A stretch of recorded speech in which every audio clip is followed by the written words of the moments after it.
Panchakalpatarubhyascha Kripasanibhyo Chaparidnam Pavanebhyo Vaishnavebhyo Namo Namaha. Om Ganati Marandasya Ganagana Sanakya Chaksurun Miritam Yanatashmai Sri Gurave Namaha. Sri Chaitanya Manovistam Stapitam Yanabhutare Swayam Rapakaramayam Dhanati Swaparantikam. Mandeham Sri Guru Siyata Parakamanam Sri Gurun Vaishnavam Shav Sri Rupam Sagajatam Sahagana Raganatam Vitam Stam Sadevam Sadvaitam Sabadutam Parijana Saitam Krishna Chaitanya Deva Sri Radha Krishna Padan Sahagana Lalita Shri Vishakan Vitam Shah Ma Om Vishnu Padaya Krishna Pastaya Bhutade Srimati Bhakti Vedanta Swami Tanamani Maste Sarasati Devi Gauravani Pacharini Nirvashesa Sunyavadi Praskata Desatai Sri Krishna Chaitanya Prabhu Nityananda Sri Advaita Gadadhar Srivasari Gaur Bhaktavinda Hare Krishna Krishna Krishna Hare Hare Hare Ram Ram Ram. So when we were together on Friday, I asked if you wanted like a Bhagavad class or an inspirational talk. And that ended up being more or less a Bhagavatam class on the mystic powers of Krishna. And so we thought we'd do an inspirational talk today, which is called Freedom from Frustration. Usually the inspirational, what my reasoning is that our Sunday programs, you tend to get a lot of newer people, also first-time comers. And so on Sunday, I don't think it's appropriate to have like a Bhagavatam class. Someone might not want to mute. Can I mute them myself? Ramkrishna Prabhu, are you there? I think Maya Shah maybe needs to be muted. Dhananjay Krishna Prabhu?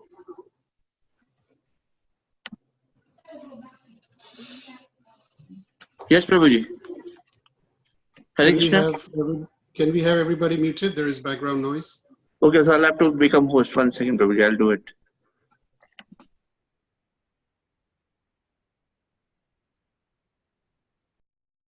Or at least some people are likely to be coming for the first time, checking out the Hare Krishnas, dealing with stereotypes, and they're nervous. And so we try to make it very practical, very relevant, very contemporary, give them tools to deal with problems that most of us are dealing with. One of the most common comments I get after a Sunday talk is, I thought you were talking to me. In other words, this is something that I'm going through right now. And most of us are going through the same things. We just don't realize it, that what I'm going through, a lot of other people are going through too.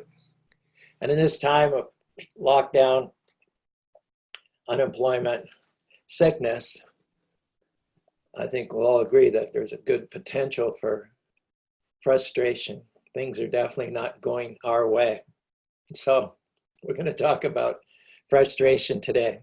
Frustration comes because somebody's not doing what we want them to do at work or in the family. Frustration comes because we're discouraged, a disappointment, we didn't get the promotion that we thought we were due for. We're upset because a dream they had didn't come to pass.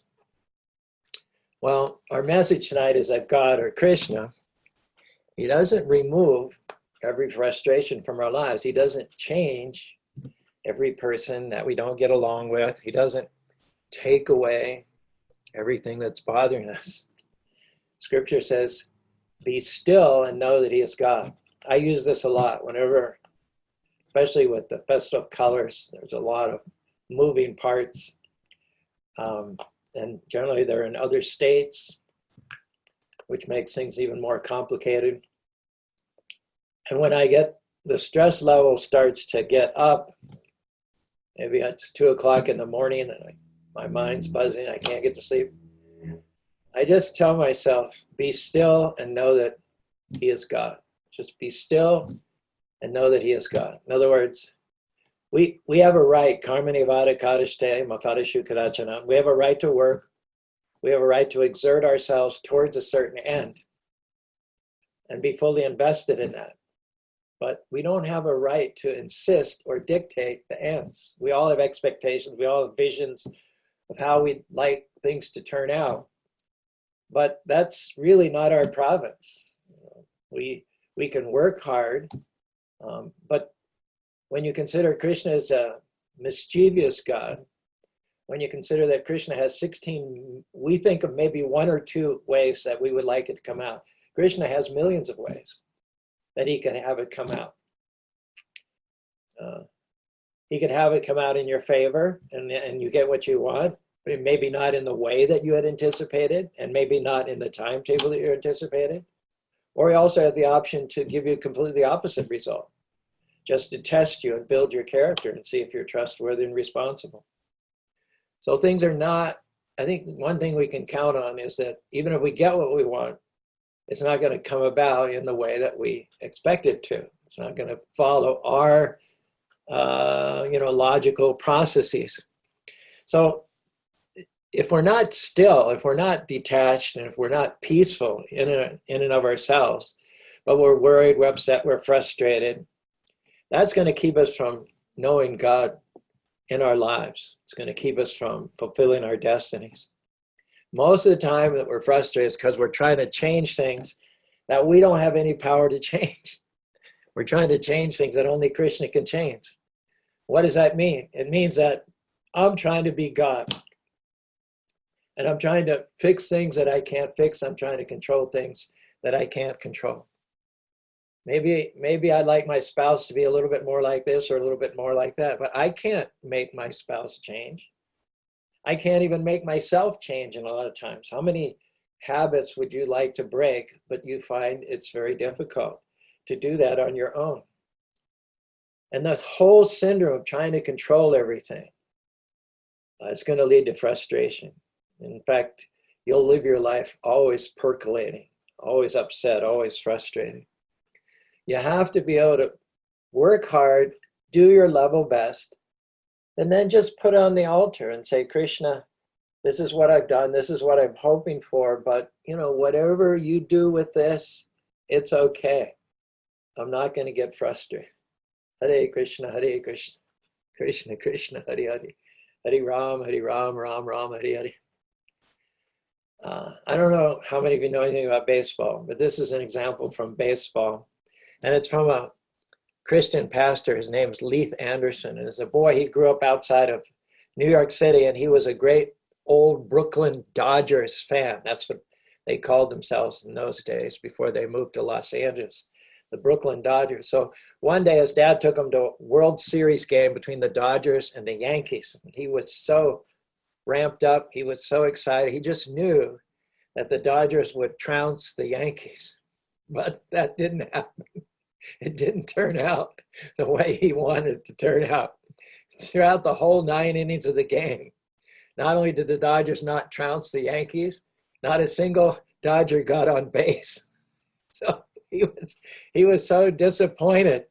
Now the interesting thing is that years later, he was in a conversation with a man whom he described as a walking sports encyclopedia.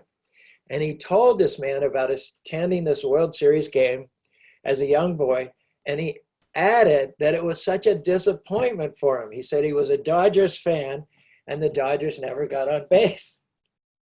So the man he was talking to said, "You were there? You were there? And you were disappointed?" He says, "You were at the only game where Don Larson of the Yankees pitched a perfect game in the history of the only perfect no-hitter game in the history of the World Series?" And Anderson said, "Yeah, I was there, but we lost." And then he started thinking about it, and he realized that he'd been so caught up in his own team's defeat that he missed out on the fact that he was a witness, he was personally present at a far greater event, the first no-hit game in World Series history. And so he says, what did he learn from that? And this is what he says. I wonder how often the same thing happens to us. we get so caught up in the defeats in our lives, the times when things didn't turn out the way that we'd hoped or expected them to do, and we got depressed, and that depression continues to linger and haunt us even years and years later. Or instances where people didn't treat us the way that they ought to, or when we face financial difficulties. And we're so often blinded by our own personal, self-centered pain and disappointment that comes along with that defeat, that we fail to appreciate that we might be part of and witness to something far greater that God is doing in our lives. Those are temporary disappointments, but they are not meant to blind you to the good that Krishna is doing in your life. We needn't assume that anytime our plans don't work, that that's the last word on the situation, that that's the final outcome. I think we'll all agree that life is too short to live it frustrated because we're not able to control things in the way that we want it. Life is too short to live frustrated because something unfair has happened and to let it drag us down. The point is that faith in God teaches us that God is in control, God is in his throne, nothing's a surprise to God. A baseball term, when something comes unexpectedly, they say, oh, it came out of left field. That means you didn't expect it. So as long as we're on baseball analogies, nothing comes out of left field for God, okay? He would not have allowed that disappointment if it was going to keep you from your destiny. It was just a test. The question is, are we going to let that reverse, steal our joy, cause us to live stressed out, or are we going to be still and know that he is God, that he is in control? And if he's not changing the situation, then we need to be mature enough to be able to say, Krishna, I don't like it, but if you'd allowed it, then I'm going to assume that there's a good purpose that you have in mind. And I'm going to stay in peace, and I'm going to enjoy my life. Here's a news flash. The real victory is not when Krishna does everything the way you want it to be done. The real victory is not when Krishna removes all of your frustrations. The real victory is when those things happen, but it doesn't bother you anymore. You're at peace. You know that no matter what, Lord Krishna is always in control. Hare Krishna, Krishna Krishna, Hare Hare, Hare Rama, Rama Rama, Hare Hare. As you're all familiar, the great epic Ramayana begins with the betrayal of Ram by his stepmother Kaikeyi on the evening before he was to be coronated as the king by his father Dasarath. Kaikeyi arranged instead for him to be sent into the forest for 14 years. Talk about things not turning out as you expected. It was a 180-degree reversal of fortune. And Ram had done nothing. He was faultless, even in his thoughts. He had done nothing to deserve that betrayal. Now, he could have been taken aback. He could have been crestfallen. He could have been shocked, disappointed, angry. He could have said, why me? But no, that wasn't Ram. He did what I'm telling you. He realized we can't control our situations. We can't control other people. All we really have control over is our reaction to these people and their situations. What did Ram do? He kept his feelings in check, maintained peace and calmness in his expressions. He spoke gently to his father, who was extremely distraught. He was trying to calm his father down. He told his father, don't worry, Dad. I will enjoy my sojourn in the forest. I will sport happily with Sita. in the many delightful woods and groves. We'll swim in the ponds. We'll visit the saints and settage. Ram tried to paint as attractive a picture as he could to assuage the grief of his father. He thought not of his own situation, but in that time of reversal, he reached out to try to help out his father. And he continues to try to allay the anxiety and the frustration of Dasarath. He says, we have our weapons, we have our bows and arrows. There's no fear. We'll be able to repel and defeat any beasts or rakshasas or cannibals that attack us in the forest. And Dad, the 14 years will go, before you know it, we will return unharmed and ready to take up our service in the palace again. Interesting how in the midst of his personal reversal, his personal betrayal, Ram dealt with that by trying to think of others.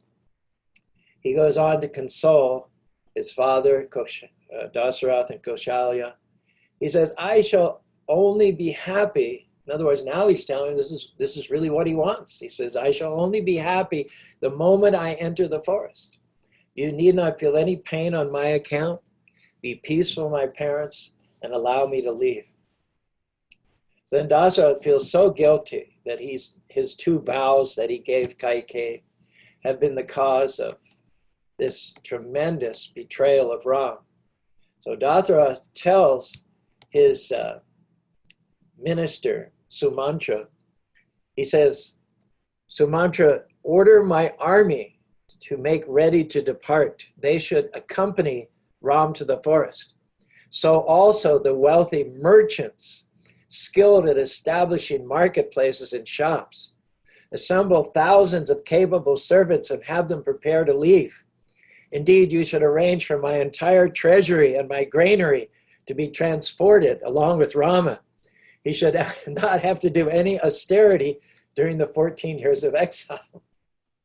Well, now Kaikeyi is like, what? What kind of a kingdom will it be without the army, without the treasury, without the merchants? So she turns towards Dasarath, and it says her mouth was dried up and her voice choked. She said, how can you bestow on my son Bharat a kingdom stripped of its wealth? How then will he actually be the ruler of the world as you have promised? Then the king turned and lashed out at Kaikeyi. O hostile and vulgar woman, when asking for your boons, you should have stipulated that Rama could not take anything with him to the forest. I cannot either stay here any more longer with you. Along with the people of Ayodhya, I shall follow Ram to the forest. So it's getting pretty heated now between Dasarath and Kaikeyi. So again, Ram's only thought is for others. He steps in between them and mediates. Says very politely and gently to his father, great king, what use is it to me of the army and all your riches? I have renounced the kingdom, now how can I take its wealth? I am resolved to enter the forest and dwell there with the ascetics, wearing the bark of trees, and when living on whatever produce I can gather from day to day. He says, 14 years will pass quickly, my father, even while you sleep, and one day you'll rise from your bed to find me returned with Sita and Lakshman, surrounded by friends and relatives. And it says in the Ramayana, at that point, Ram looked at all the royal ladies standing there and said, please forgive any unkind words or acts which I may have said or done out of ignorance, because we have lived closely together. Now I take leave of you all. And as you know, Ram's poise and equanimity in this time of betrayal have been a beacon against frustration for thousands and thousands and thousands of years.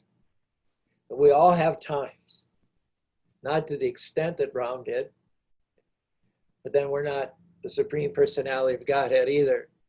But what we do have in common with Ram is that there are many times when things don't work out as we would like them to. The people that we were counting on weren't there for us. the medical report wasn't good, the dream's not happening on our timetable. We could be frustrated. We did the right thing. Even we stayed in faith. We kept chanting Hare Krishna, Krishna Krishna, Hare Hare, Hare Ram, Ram Ram, Hare Hare, and it still doesn't seem that it's worked out. So you got to do what Rama did. Tell the disappointment, tell the frustration. I know God is still on the throne.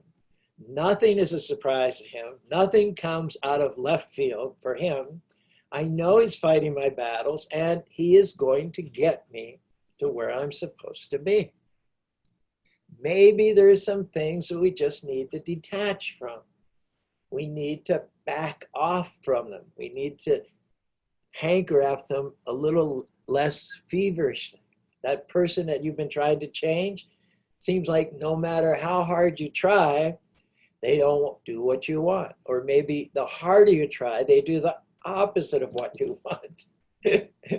So just back away. You can't control people. You can't make them do what's right.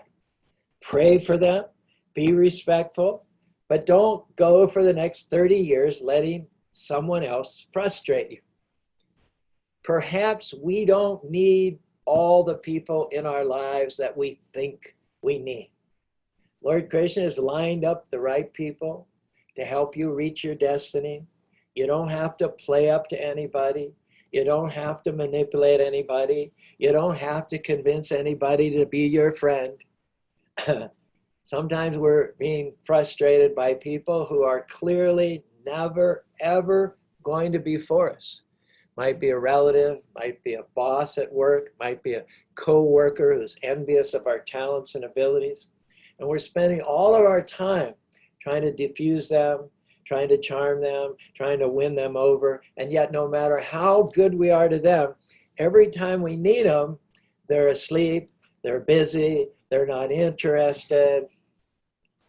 There's a saying, a folk saying, quit swimming across the ocean to be good to someone that won't step across a puddle to be good to you.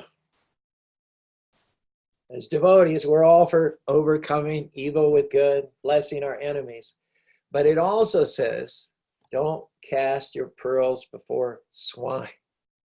Your pearl is your gift, your personality, your God-given talents. It's who Lord Krishna made you to be. There are some people out there who will not value your pearl.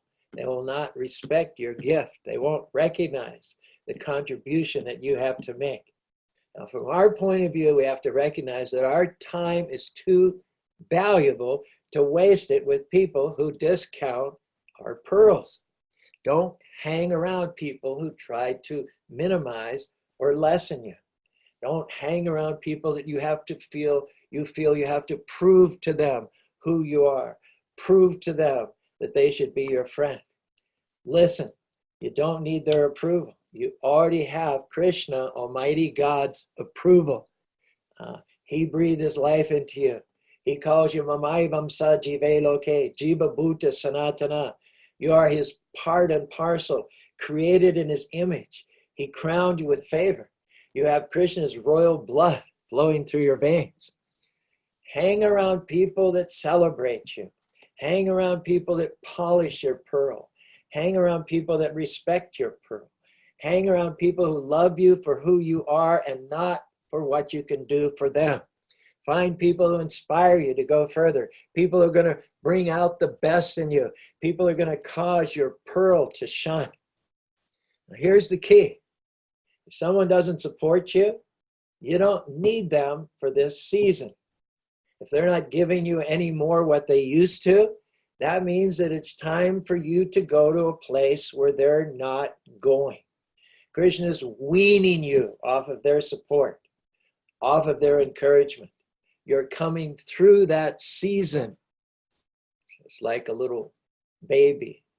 You're all parents, and you know how your children love that bottle. Makes them comfortable, makes them feel secure.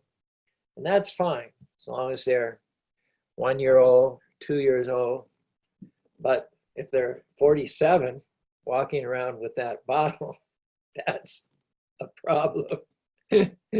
As parents, it's our duty to take that bottle away from them at the right time.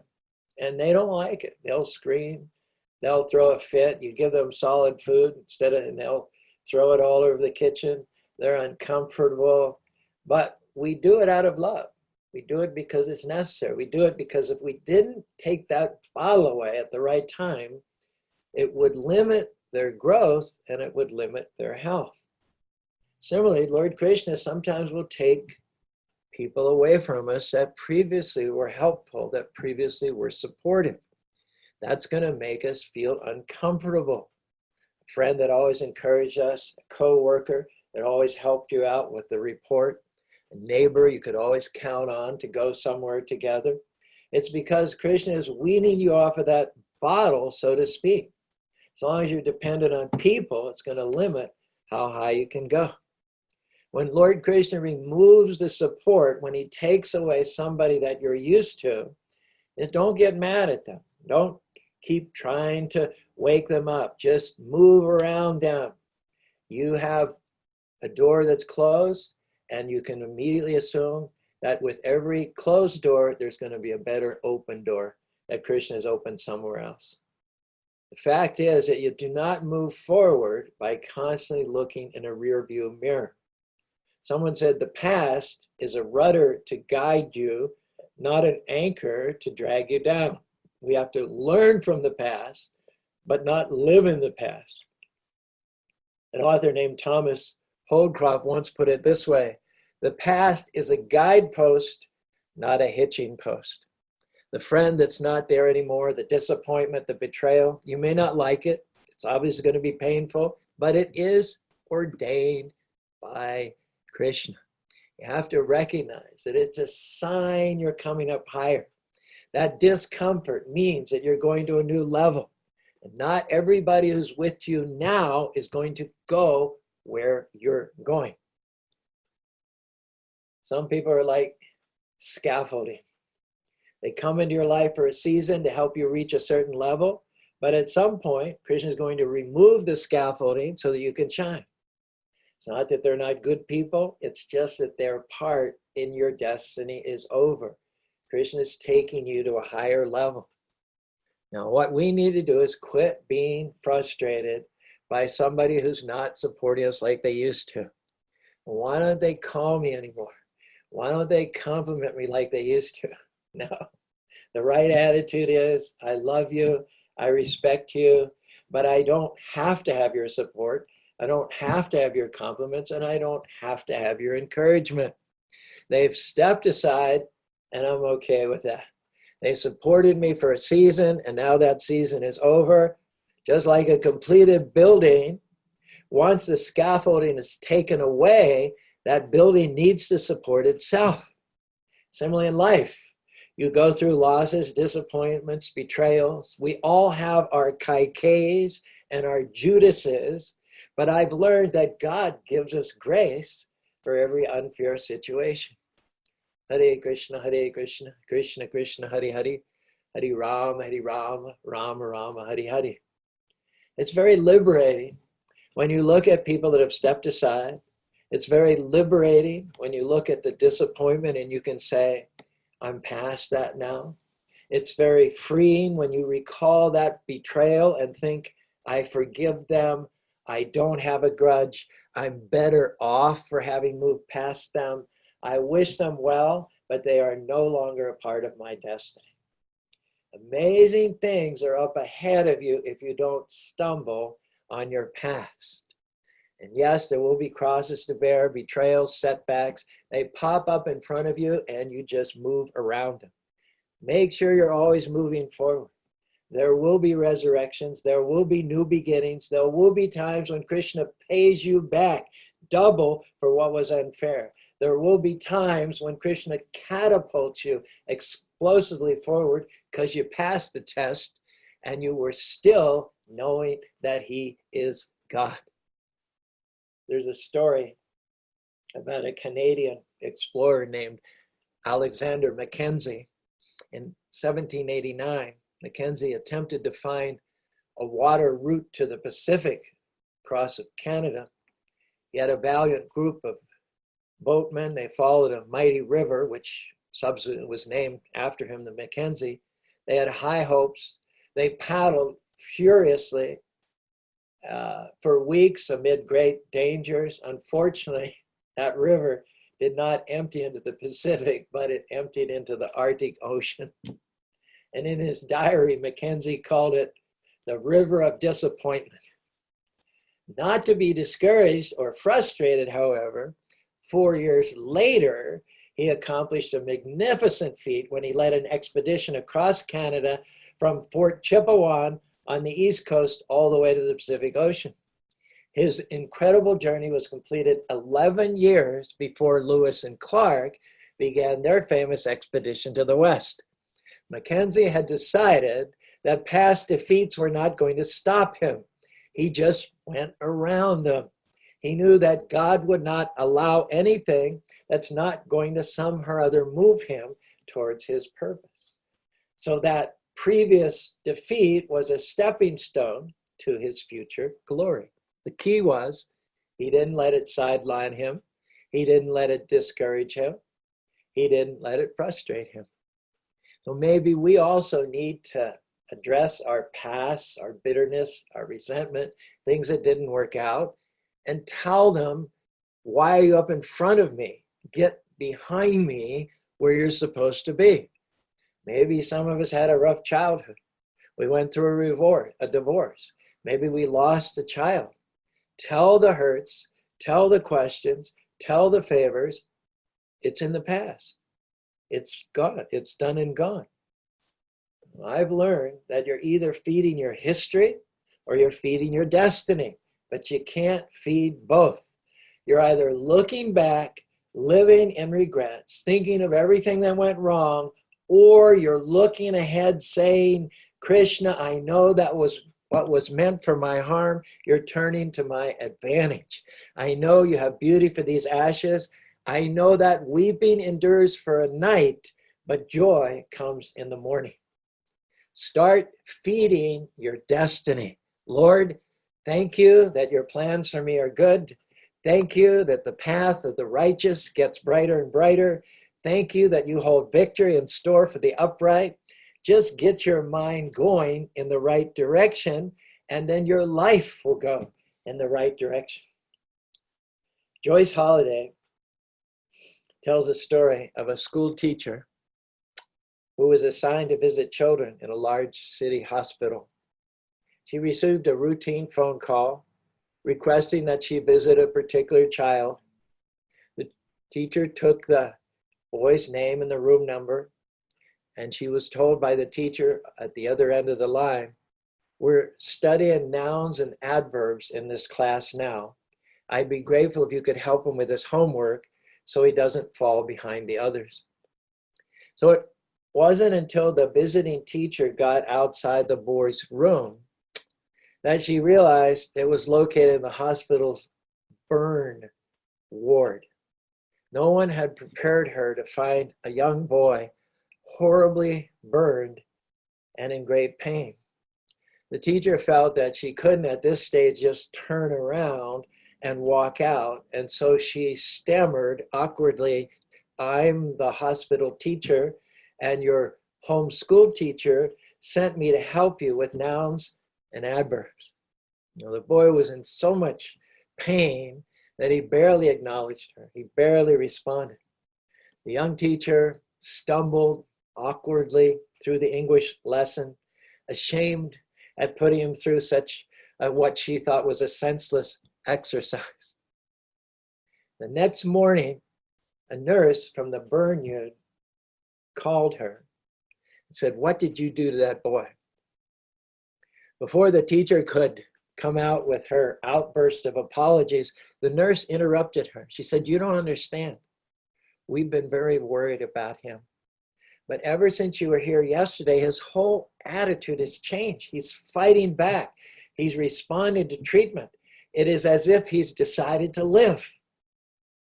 That boy himself later explained that he had completely given up hope until he saw that teacher. And the hope came back when he came to a simple realization. With joyful tears, the boy said they wouldn't have sent a teacher to work on nouns and adverbs to a boy who is dying, would they? What do we learn from this wonderful story? That we need to celebrate the gift of life even when we see all around us is pain and disappointment and brokenness. It shows us that on the other side of pain, there's resurrection. It reminds us that everything is possible when there's hope. What happened with that boy? Because of the visit of that teacher, he started feeding his destiny and he stopped feeding his history. The problem is if you feed your history long enough, it's going to pull you into depression. The enemy, Maya, whose job it is to keep us in this material world, would love to keep you so focused on your hurts and unfair situations and what didn't work out that you're too discouraged to move forward. Don't fall into that trap. We would not have gotten out of our beds this morning. We would not be alive today unless Krishna had something amazing out in front of us. You may be in the hospital burn unit, so to speak, a place of discouragement and frustration. But if you'll say, I'm moving on, and start thinking some new thoughts, then you're headed for a resurrection. You're headed for a new beginning, a place of restoration. Hare Krishna, Krishna Krishna, Hare Hare, Hare Rama, Rama Rama, Hare Hare. The longer I live, and I'm 73, the easier it is for me to say that frustrations and disappointments step aside. I may not understand it. It may not make sense, but I've learned that God is a lot smarter than I am. He can see things that I can't see. He knows what's coming. Maybe you don't understand why God won't answer that perfectly reasonable prayer. You don't understand why that dream is taking so long. Maybe it's because Krishna sees something that you don't see. He does have your best interest at heart. If he's not giving you what you want, that means he has something better. He loves you too much to let you miss your destiny. What am I saying? The things that you're tempted to be frustrated about today, if you'll just stay in faith, one day you'll look back and you'll say, like me, wow, Krishna, you outdid yourself. I never dreamed I'd meet somebody this great. I never dreamed I'd feel this healthy. I never dreamed I'd start this business. I never dreamed we'd have this temple. I never dreamed that you would take me this far. Srimad Bhagavatam, 11th canto, 20th chapter, 18th verse. The material inevitable result of sense gratification is disappointment and pain that sears the heart. One becomes gradually hopeless and despondent in material life. Then, receiving good instructions from the Lord and his devotee, one transforms one's material disappointment into spiritual success. Actually, Lord Krishna is our only true friend, and this simple understanding can bring one to a new life of spiritual happiness in the company of the Lord. Krishna's plan for your life is so much bigger than your plan for your life. The real question is, what will you do when your friends aren't there for you? What will you do when the contract doesn't go through? What will you do when your husband divorces you? And here's an example. One lady, she wrote a devotional which was printed in a publication called The Upper Room recently. She tells her story. When my husband of 32 years left me quite suddenly, I was devastated. As I sat in church the following Sunday and heard the minister read, quote, forgetting those things which are behind and reaching forth unto those things which are before, she says, I was reminded that in my valedictory address in high school years before, I had quoted those very same words. And they had stood me in good stead in numerous situations all over the years. So I thought I would try them now. Forgetting is not easy, but I prayed to God for direction in the area of forgetting and reaching out. What happened was God opened wonderful new paths for me. As a result of volunteering in a nursing home, I became the activities director and received certification by attending night classes. Now I found a huge new family and all of the joys that go along with that. 6 years later now, I thank God for restoring the joy in my life and giving me the courage to forget and to reach out. We all like it when everything's going great, but that's not where we grow the most. Frustration is the soil out of which you can grow. Disappointment is the earth out of which you can be promoted. Krishna is seeing what you're made of. He's seeing if you're ready. You know, what you have to do is stay in peace. If you'll be still and know that he is God, then he'll take you into your restoration. Hare Krishna, Krishna Krishna, Hare Hare, Hare Rama, Rama Rama, Hare Hare. The way that you know you're ready to be promoted is not that Lord Krishna has removed all of your difficulties. The way that you know that you're ready to be promoted is that you don't any longer let the difficulties frustrate you anymore. Last story. I read about a lady. She was complaining about everything that went wrong that day. And she said, Krishna, why did you let so many bad things happen? My alarm didn't go off and I was late to work. At lunch, they made the wrong sandwich and I had to send it back. Driving home, my cell phone dropped a call in the middle of the conversation. To top it off, when I got home, I wanted to put my feet in the foot massager, but it wouldn't turn on. Krishna said, all right, let me go down the list. Your alarm didn't go off because there was a drunk driver on the road. I delayed you on purpose so you wouldn't be able to harm. I had to send your sandwich back because the person that made it had the coronavirus. That was my little... I didn't want you to catch what they had, so I had somebody else make you a new one. The cell phone dropped a call because that person was about to fill you with gossip, and I did not want you to be contaminated. That foot massager had a short in it. If you would have turned it on, it would have knocked out the power, and I didn't think you wanted to sit around in the dark all night. Could it be that what's frustrating you is really the hand of God?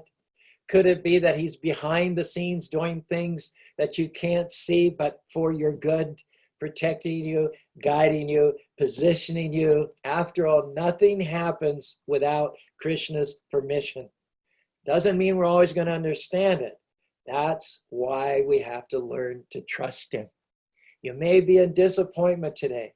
You may have reasons to be upset today, frustrated, but we're asking you to tell the frustration, tell the past, tell the setbacks, step aside.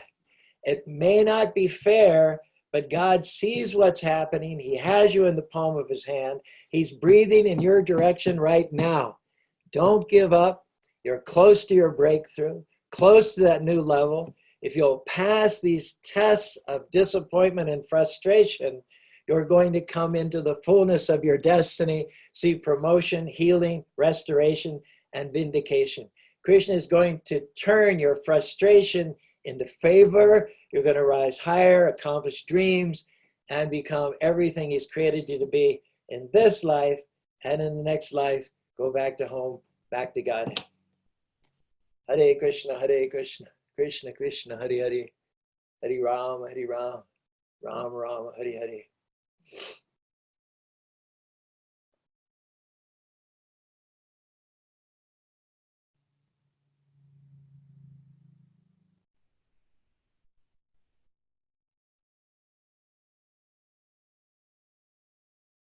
you have any question, go ahead and unmute yourself.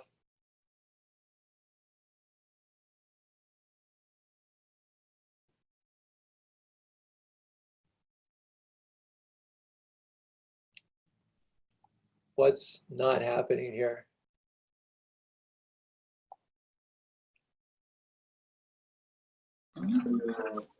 Oh, I think I put Rob Tulsi to sleep. Is that what happened? well,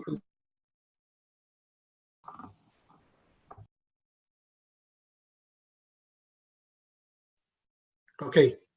Thank you so much. I think now devotees can unmute themselves, but if they have a question, thank you, Prabhuji. This was such a enlightening, powerful class.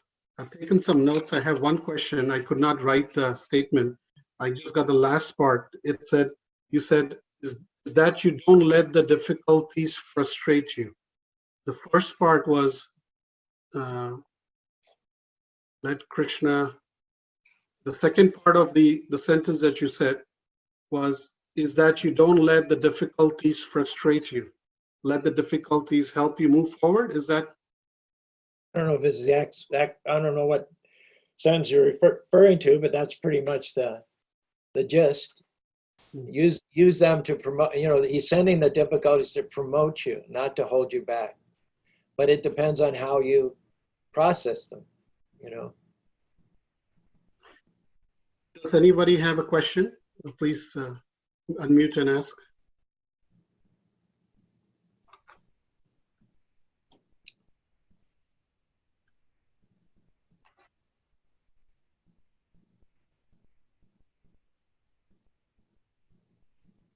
Okay. I have a question. So when somebody's hurt, is it okay to, one of the things you mentioned was not to dwell on it, not to feel sorry for it, but at the same time, when I'm looking at Lord Ramchandra's example, the way Lord expresses how he reacted, but in reality, sometimes we do get hurt so much that we want to just share. Is it okay to just share our feelings? Is it just okay to just go to Krishna and say Krishna, or just don't look at it and just move forward? That's how the Bhagavad Gita came about.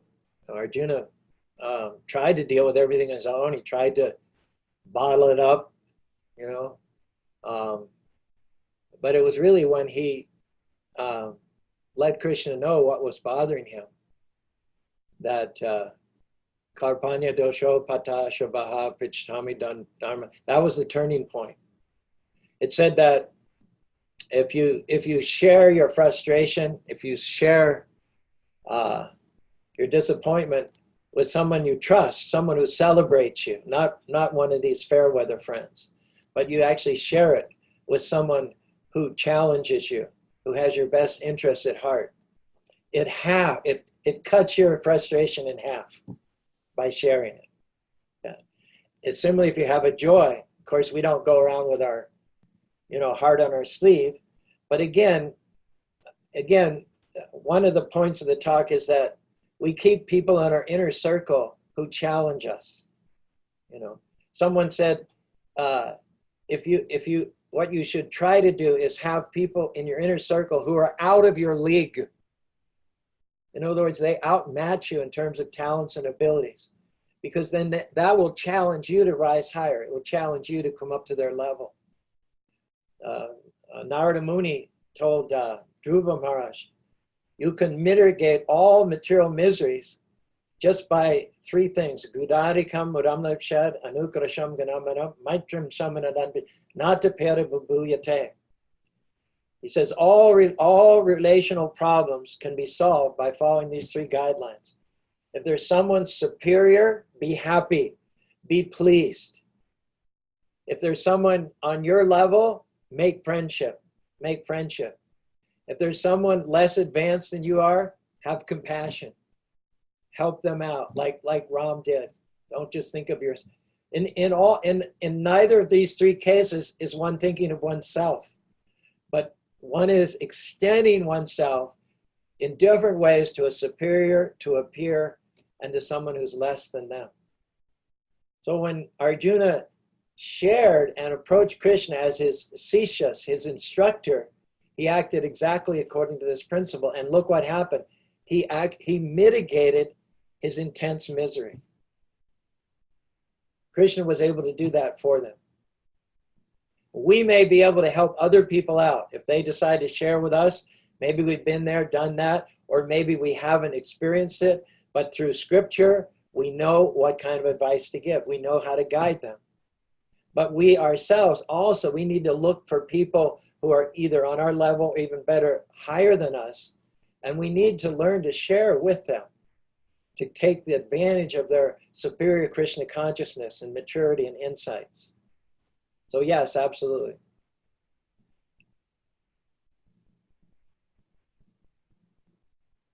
Thank you, Prabhuji.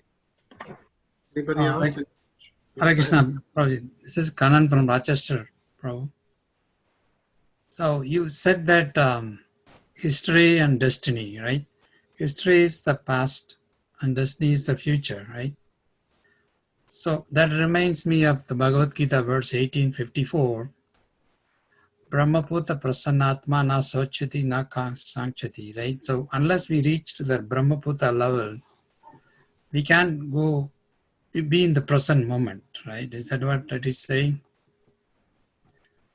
Brahmaputra Prashant, it means have implicit and explicit trust in Krishna. That's what it means. The Brahma Bhuta, that's the Krishna stage of consciousness. That's the consciousness of complete trust and faith in Krishna. That's the state at which you say, be still and know that he is God. When you're in that state, you do your best, you do your level best, but you remain in peace in the midst of all of that. You see what I'm saying? The tendency is that those of us who have families and jobs, when we strive for something mightily, it's very hard for us to stay detached. You know, right. we identify, we say, well, I put so much effort and so much endeavor, I'll be very disappointed if it doesn't result in this particular fruit. But Krishna is saying, don't work with that motivation. Don't work for the fruits. Just work for the joy of it. Just work for the joy of working.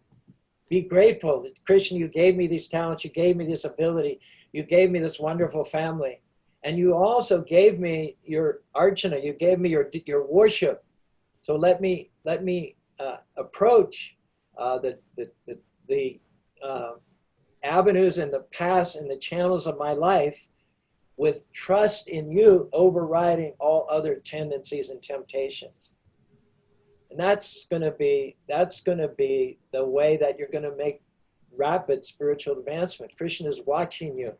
He's maybe even intentionally bringing you challenges just to see how much faith you're going to put in him. He's the Lord of millions of universes. There isn't anything facing you. It may be big for you, but it's nothing for him.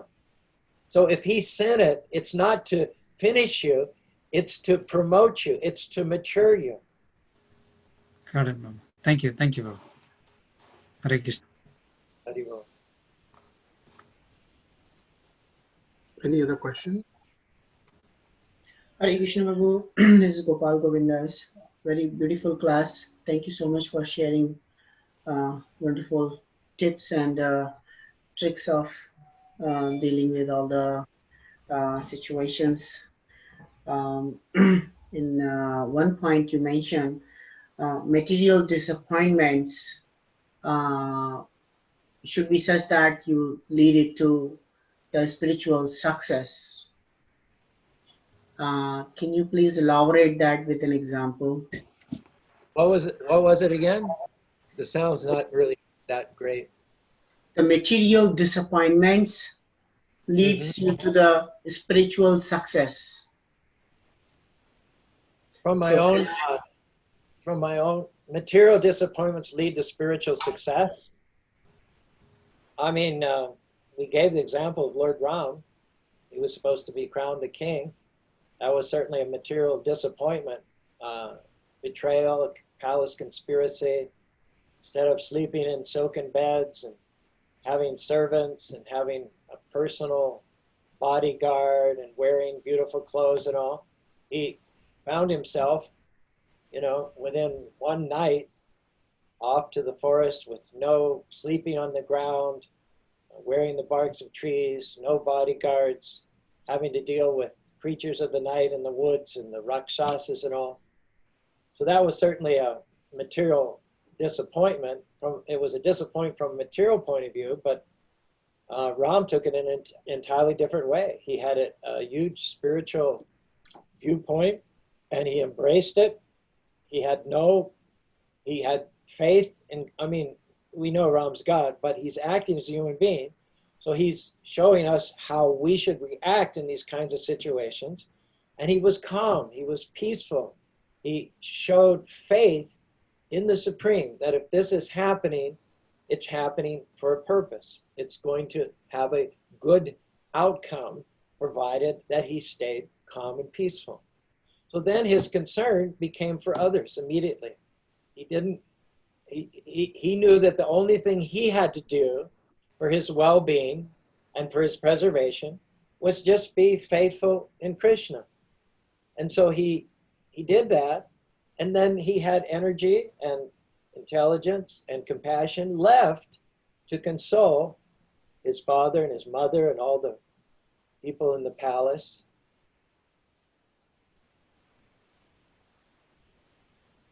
It's a well-known psychological fact that when you have a disappointment, when you have a loss, the best way to get your mind off of poor old me is to try to help somebody else out, is to go help other people out.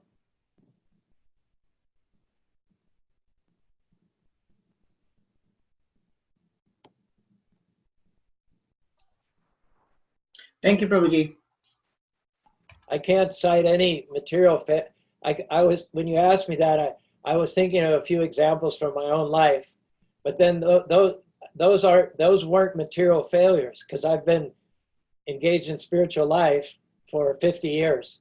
So there have been failures, there have been disappointments, but it didn't strictly conform to the parameters of your question, because they weren't material failures. I'm in an entirely spiritual context, a full-time missionary in the International Society for Krishna Consciousness. So sure, I had things that didn't turn out the way I'd hoped they'd turn out, but I can't use that as an example to answer your question, because those weren't material failures.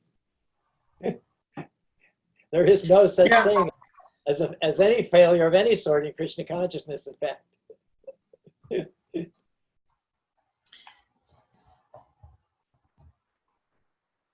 Any other question? One poet, he says,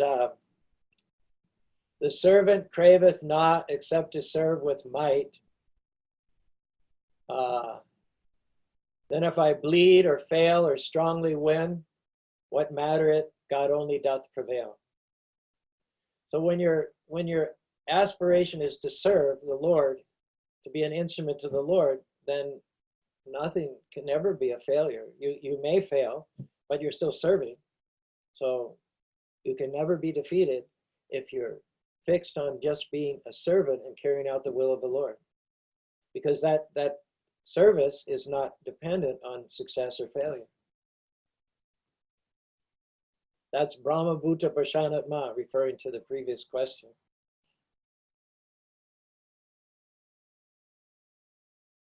Anyone? Any other question?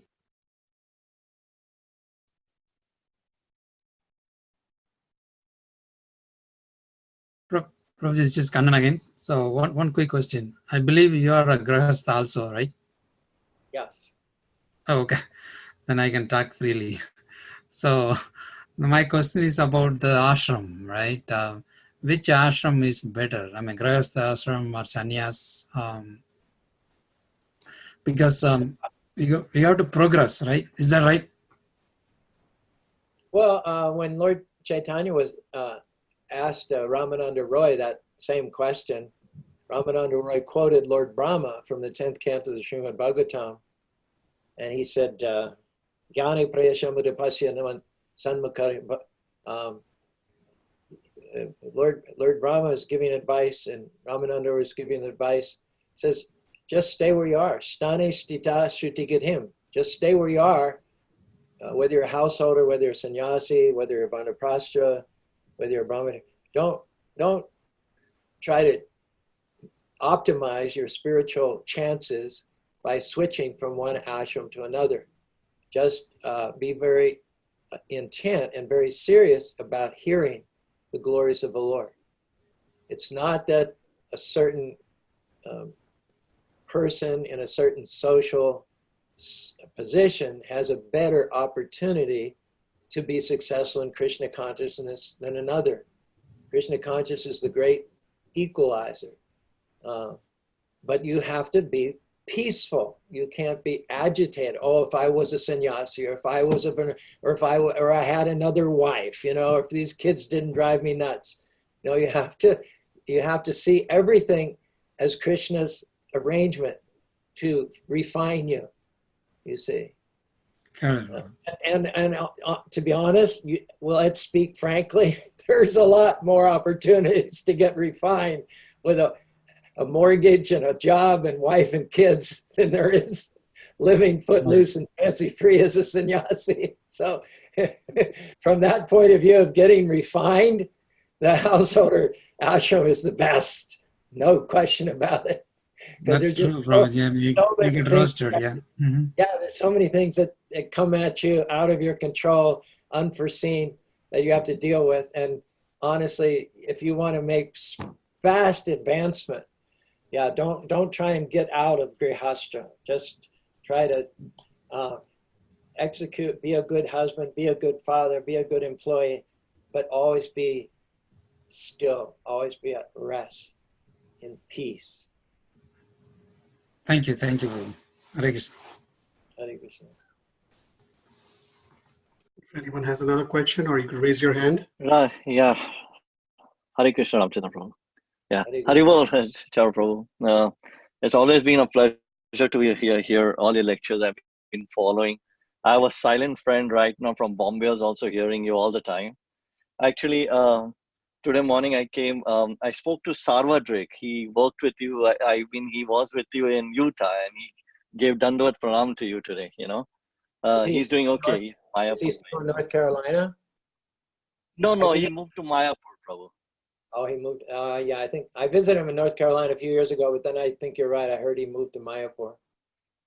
He's a wonderful. Correct. So I love Sarvadrik dearly. Yeah, he is. He's been fantastic. I met him in '93 in Denver. You know, he had just kind of moved in. I think he was with you '83, '84 to '88. You know, Right. So the conversation.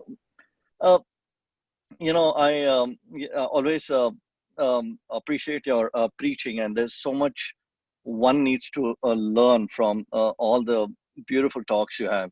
I own a small business, and I'm a seller by profession. I've been selling jewelry from childhood, literally.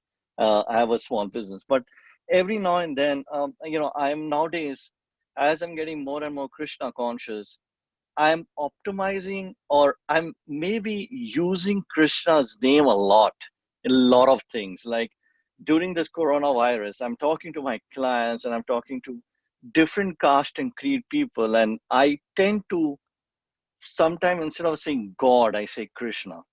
Now, do you feel I'm maybe using a swearing word right now, and please pardon me. Am I trying to be cocky? Is it something which is coming by default? I talk Krishna, like I tell them do chanting. And then how do I tell a Jain person? Then I remember, oh, you have a Nav mantra, you know, you can hold on to that and take a bead bag and chant. So you as a preacher and your fusion, your attributes, your moving the Western scriptures and the Indian culture has been fantastic, you know, whether on a material platform and also on a spiritual platform. So coming back to the question again, is that something wrong I'm doing where I'm talking about Krishna a lot? My mom was thinking I'm going crazy, you know. Well, Krishna says, Nacha Tashman Manusheshu Kastya Me Priya Kritamaha. Amongst all men, the one that is Priya, most dear to me, Nacha Tashman Kastya Ma Priya Kritamaha Bhavitan Cha Me Tashmad Anya Priya. The most dear to me is one who spreads my glories. And then, as if that wasn't enough, then he says, he emphasizes it again. He says, there's no one more dear to me. So he says the same thing in two different ways. And it's practically the last verse of the Bhagavad Gita. So no, you're doing the best thing that any human being can do. And I think that many devotees, they don't do this enough. You know, they in the interests of, I don't know, maybe they're scared of being stereotyped, but they honestly, I feel that we're not speaking openly about Krishna nearly enough as a society. You know, sure, we may have made a few mistakes and, you know, had some bad PR, but my God, talk about forgetting the past. It was in the 60s and 70s, you know. It's about time we realized that, you know, we're the only ones that remember our mistakes.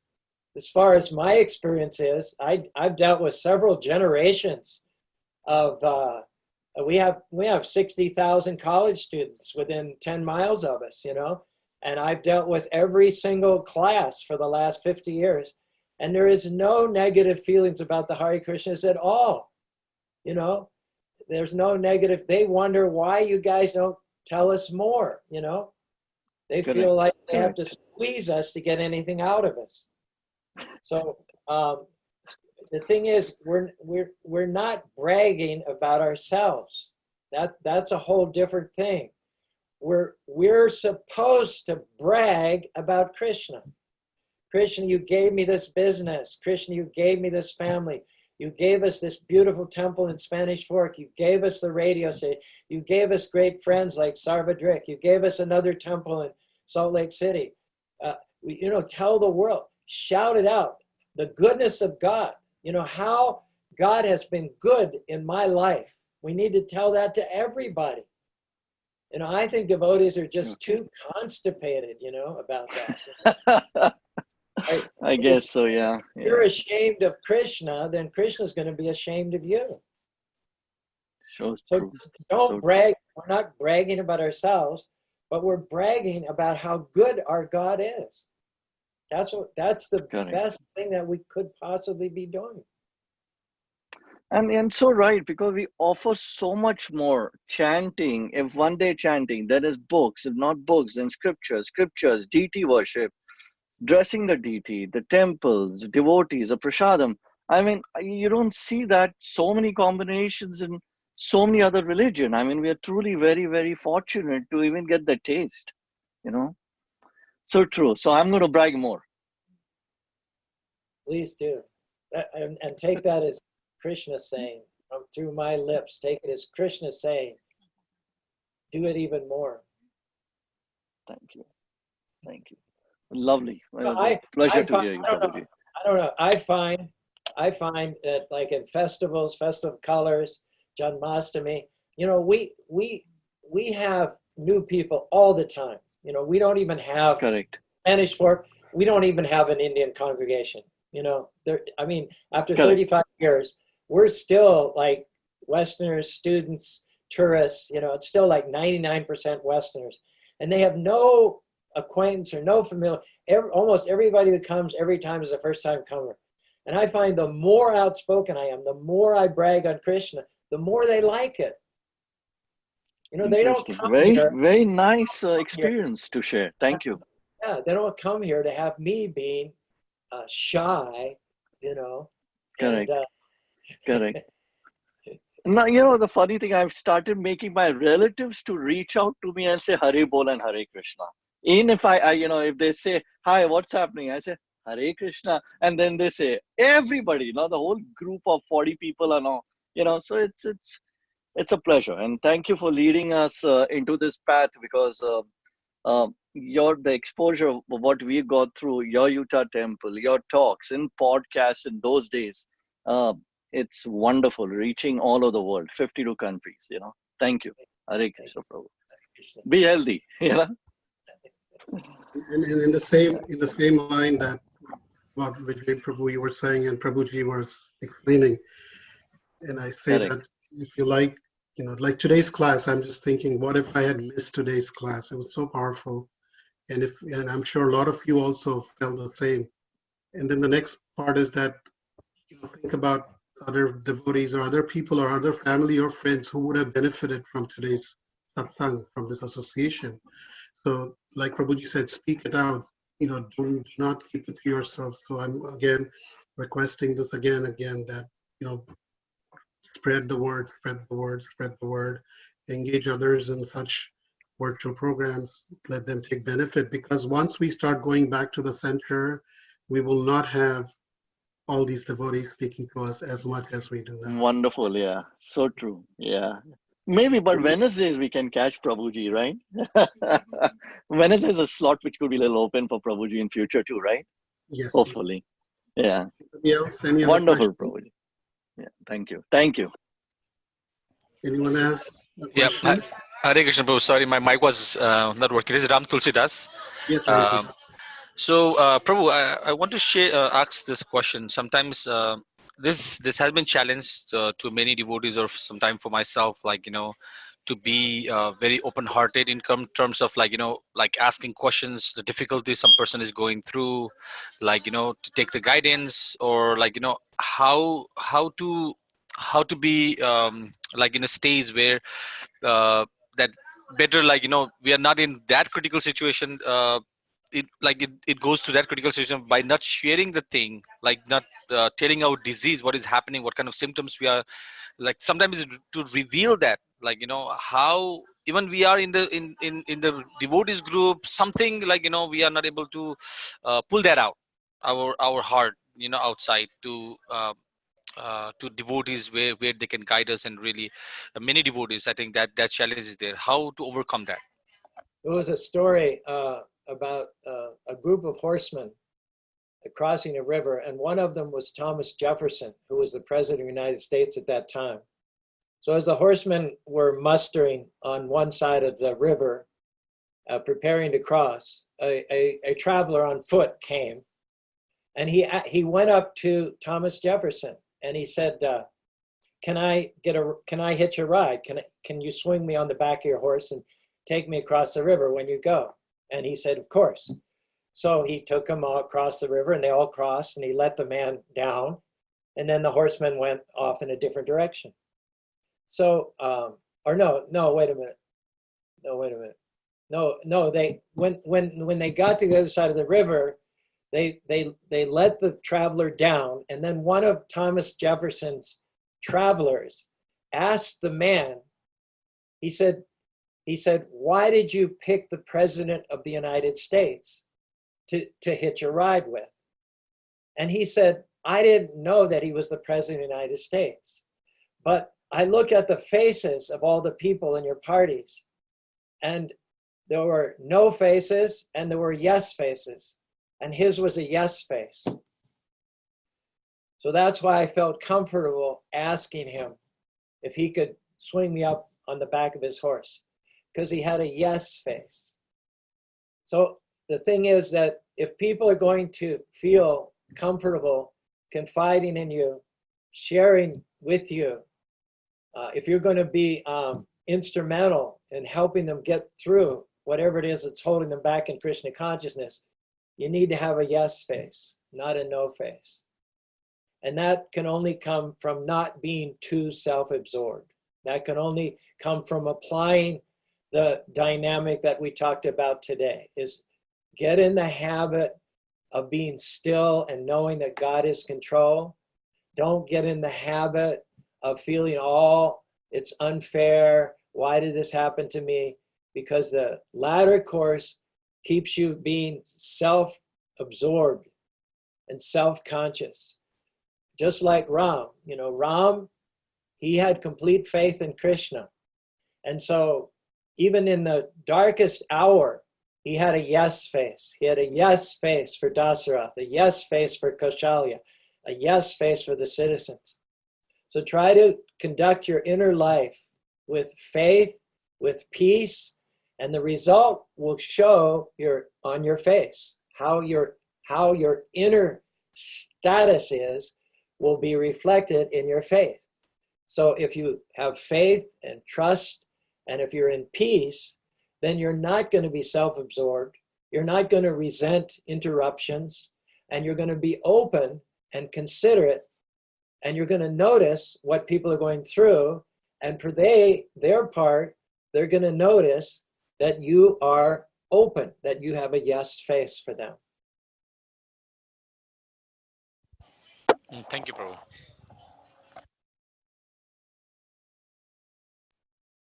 Any other question?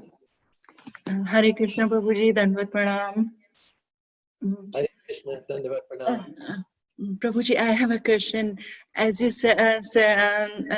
discussing about this, Ram Tulsi Prabhu was asking question. I have a question on that. Like when we call someone to ask how are you, and so sometimes we see they are not comfortable, like in this situation, and we are not able to in coronavirus, right? So we are not able to convince that people the situation and how to overcome this situation. So should we tell to senior devotee to talk with them? Well, that's pretty general. I think I think we do call, we reach out, and there may be a lot of reasons why they do respond or they don't respond. There's just too many factors for me to be able to give you a specific answer to that question. I think we should touch bases with each other regularly, not just when there's an emergency. But especially now, of course, and you're right. Now everybody's calling everybody else because they don't have that much to do. You know what I'm saying? Before the pandemic, we were all caught up in our own business, and we didn't feel like we had time to call people, and so we were somewhat self-absorbed, perhaps. And then now we have all this time on our hands, and we're calling people. And so if they don't like immediately say, "Oh, thank you," like if they don't really immediately gush, it's probably because they realize that we don't have much else to do. So we're not really making as much of a sacrifice for them at this time as we would have been a month or so ago. So some people are astute enough to know that. But still, calling them at this time is better than not. You didn't call them then, and if you don't call them now, then it's even worse. So reaching out is good, but I don't know that senior devotees, a broad category. I don't know that they have those kinds of skills and tools to open people up. It would be an individual thing, in my opinion. And it would also, we all have history or lack of history. So obviously somebody who's had some interactions would be the best person to reach out with a phone call. And maybe they don't want to open up at that moment. Maybe they've got something going on at home, but maybe they'd call you back, or at least you've sent them a signal that for the future, you wouldn't mind hearing from them. Thank you so much.